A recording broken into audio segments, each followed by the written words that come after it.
Hey, here come the judge. And then this because we are recovering the 1969 GTO, the Judge kit. It's a Revell USA kit in 124 scale, number 14530. It's marked as a skill level 4 kit, but I think that's because of the small decals and numerous ones that you can use. Now, the 69 GTO Judge was a special edition of the model, and it was introduced in 69 based on the TV catchphrase, "Here comes the Judge," by Sammy Davis. Now, for $330 over the regular GTO, the Judge featured Ram air intakes and Judge decals with striking side stripes and a big rear spoiler. Also, the 400 cubic inch Ram Air 4 option cost another $350.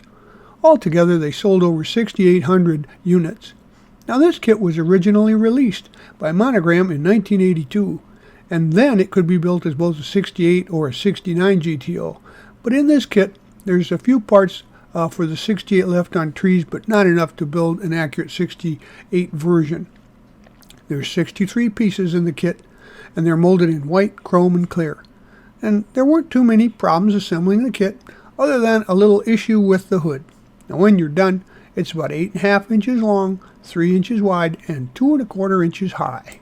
Here are the contents of the kit, and they've been kept in pretty good shape. There's some minor flash throughout, but it's also, an older mold design. So there's going to be seams. There'll be longitudinal ones on the engine, and the sides of the exhaust pipes that you may want to clean up if you're going to put this in a contest. But there's also, a couple of oddities that we'll talk later. It's got some nice tires, and the glass is pretty clear, although it's a little thick, so there's going to be some distortion. Here are the decals for the kit. As you can see, they're in pretty good register, and a nice choice of 4 different colors for the exterior Judge markings, including the side stripes. So depending on your color, and you can check to see from internet information which colors of those markings go with the exterior colors that were offered. But you can see it's pretty busy sheet. There's a lot of decals there. One odd thing is the GTO emblems for the sides of the fenders are not printed out together. They're separate letters, so you have to add them separately. One note of caution about the decals: the side stripes, and the rest of the decals for that matter, are pretty thin. So the stripes are prone to tearing or splitting apart. So you'll have to be very careful when you apply those. Make sure that they come fully off of the carrier sheet, and use plenty of warm water to locate them, before you get them into place. And you can use some setting solution then to keep them locked down and into position. And there's also some emblems for the side marker lights. And I found that if you remove the molded in impressions and scripting from the body, that it's easier to just apply the decals and get them to look more realistic. We're also going to be replacing some of the decals that you saw there with some products from Best Model Car Parts. They sent along some plates and some gauge and instrument panel decals that I think offer a little bit better visibility when you're looking through those little windows. And they're nice and clear, so we'll be using the gauges and dash decals as well as the license plates. And first up, we'll take a look at the wheel assemblies, and also this involves the decals because oddly enough, there's white letter tire markings for the tires, but the 69 GTOs just came with either red lines or black walls. But they look so good, I used them anyway. It really sets off those tires. Now, they are solid, so the front wheels, front side of the wheel and the backs should just be pushed in separately, and the 2 sets of wheel choices there, the Judge came with didn't come with chrome trim rings, so the wheel rims as well as the center spokes should just be painted silver. And if you're building just the GTO version and not the Judge, the rims are left chrome with silver spokes. Either way, the centers are painted silver, and there's some center cap decals that go over those. Now the front suspension is involved here, and it's painted gloss black, and it's all together as one piece, except of course for the molded in tie rod on the body chassis. So once the wheels have dried, just snap those onto the ends of the axles. They should just snap into position, and then go ahead and glue the front end into place on its locating mounts on the chassis. Now we'll turn our attention to the engine, and it's fairly simple construction. We painted it Pontiac blue, and then of course the transmission is a silver or steel or aluminum, just tinted with a little black. And of course the gold Rochester there and the manifold. Just go ahead and assemble those at this time. So here is the front end plate along with the pulleys and the fan, and of course the aluminum colored alternator.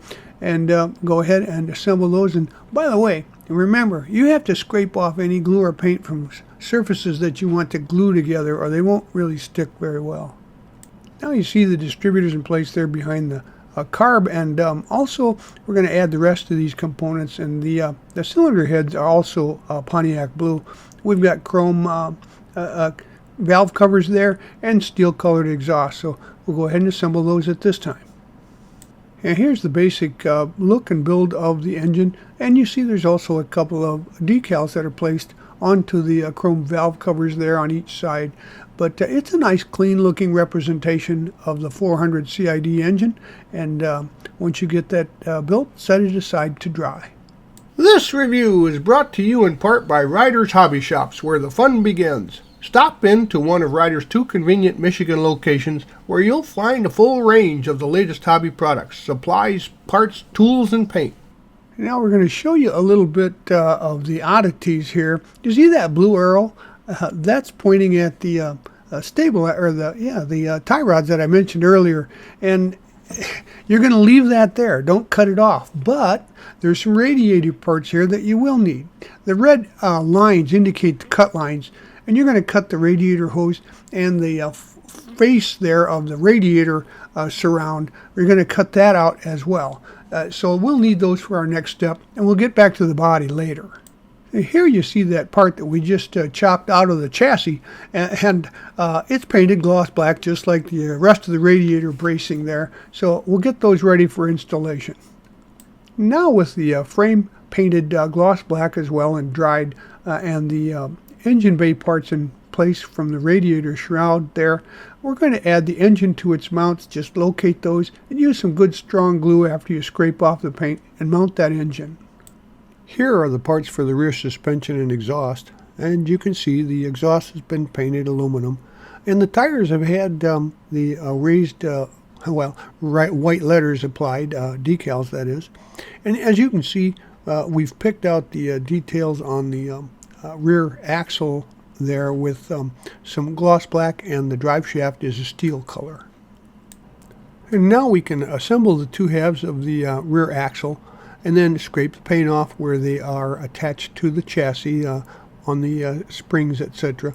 And then we're going to snap the wheels into position as well. Now I've noticed too, one of the mufflers is not like the other. I don't know if that's by design or if that was just a compromise to get the kit out the door. So maybe either way, it fits into position in the proper place. So assembling these parts, you'll also be adding the exhaust to the pipes to the exhaust that's coming out of the engine. So glue those spots together and make sure you clean it off first. Now also note, the white arrow there shows that horizontal split in the engine. If this is going to be a show car, you'll want to address that, as well as the muffler pipes themselves, the exhaust pipes. They've got a parting line on each side, so you'll want to clean those up too. You can add other enhancements like, putting the exhaust tips while adding a little touch of black paint or drilling those out. And you could scuff up the tires for a little additional authenticity. All of those things are up to you and the builder by preference. Let's take a look at the body preparation. And you see the red mark there on the C-pillar. There's a light parting line there, as well as down the top of the fenders and even on the ridge there of the drip edge over the window. from the A-pillar, then of course across the front fenders. You'll need to take a look at that and sand that off very lightly. And then also the emblems that are molded into the body, I go ahead and I sand those off so that the decals don't have to float on top of them. There's a couple of oddities with this kit. The body has in it molded in the mast jacket and intermediate shaft. You see the red arrow pointing there. Don't clip that off, and be careful, when you're adding the engine and chassis combo up in there, that you manipulate around it so that you don't snap that off. You'll also need to glue the front fascia, the bumper and pan combo there, onto the front end of the body. Scrape the plating off of the end of the rearview mirror stem there, and go ahead and add that to the location spot just above the windshield glass area, and then go ahead and glue the windshield into position. It's got those runners in between the front and back windows which make installation easy, so go ahead and put some glue on that and add that to the body. Now you see the windows in place in the body, and the body was painted a color that I call orange, but Pontiac used to call carousel red. Anyway, as you can see, it fits right in there, and we've got the interior fender painted up front there with some flat black. The body is painted, and now you can use some white glue or some strong glue, whatever it takes to put the windows into position. The mirror is already placed there, so we'll finish this step and move on.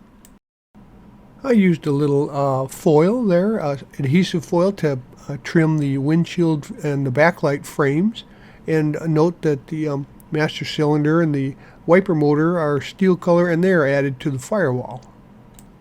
I used a little thinned black paint to black out the grills, and then those are put into place inside the bumper area there. Also note that the parking lights there have been painted silver to add a little reflectivity, for the those units. So keep that available for a special attention to authenticity. Assemble the two-piece seats. Fronts and backs, or tops and bottoms, depending on your perspective. And there'll be a seam there, so if you want to clean that up for a contest model or just make it look nice, you can clean that up first. Now we'll revisit those aftermarket decals, as you see those here from Best Model Car Parts. They come with a nice set of detailed gauges, and also the heater controls and a radio blank for the AM radio. So I elected to use those for a little more authenticity, and as you can see, it makes for a really nice looking dashboard. The dashboard, of course, in satin black, and it even has the Judge logo decal available for it on the decal sheet. So the interior seats were painted a bright white to match the rest of the interior panels, etc. And note those are those decals for the seat belts. They look pretty good, These are the armrests as well for the front and back, and there's a little handle silver detailing there as well. So now install all the parts together, the lower seat, rear seat back, and the panels, I should say the armrests on the panels, the seats, and the steering column go into position, and your interior is complete. Also note that for authenticity, I only used the one side of the seat belt because there are retractors that are mounted to the floor for the other end of the seat belt, so there should really only be one that is visible. At this time, we can add the body to the chassis, and before we do that, we have to locate the interior bucket into the body, and there's a few small tabs, posts, and receiving holes there at the back of the interior to do that with. So once that's glued into position, you can angle from upside down. You can angle the chassis into the front end, and be careful you don't snap off that steering column or intermediate shaft, and clear the tie rods that are molded into both pieces and going into position at this time. So find a good location for it, scrape off the paint, and then use some strong glue to glue it into position. Now these items can be added to the engine bay. The battery is pretty nicely detailed, and we use yellow caps there. The radiator hose is a flat black, and the air cleaner, it has both a dark gray and a decal on top where the gloss black is on the air cleaner cover. Slip the final pieces into place in the engine bay, and as you can see, it's got some pretty clean detailing, and it's ripe for further detailing as well. It's a nice look and a good representation of the GTO from 1969. And so here's what I had left over for pieces and decals. Of course, the gauges there, which we supplied an aftermarket item for. And by the way, those gauges, they just glue into place. You punch them out either with a set of dies or something like a leather punch with a wheel, punches on it. And then you just glue them in place. Well, there you have it. This model is complete. And just like back in the day, it's a real head turner on your shelf, just as it was coming down the road. Now, I think that the GTO, especially the Judge, was a perfect blend of style and performance. The lines were smooth and slowing, and that big 400 in the optional engine category had plenty of power, especially if you added another carb to that manifold, and maybe some modified factory headers. But nonetheless, I digress, because when you're putting this together as a model, you can see it come together pretty smoothly. There's not a lot of pieces, but there's plenty of detailing that can still be done. So if I were you, I'd buy one and put it on my shelf. Well, we hope you like this premium step-by-step model kit review. And so that you don't miss any more, please subscribe to our YouTube channel. You can do that by clicking on the icon in the lower right of any of our reviews. And you can find us on Facebook or our website, rightonreplicas.com. Thanks.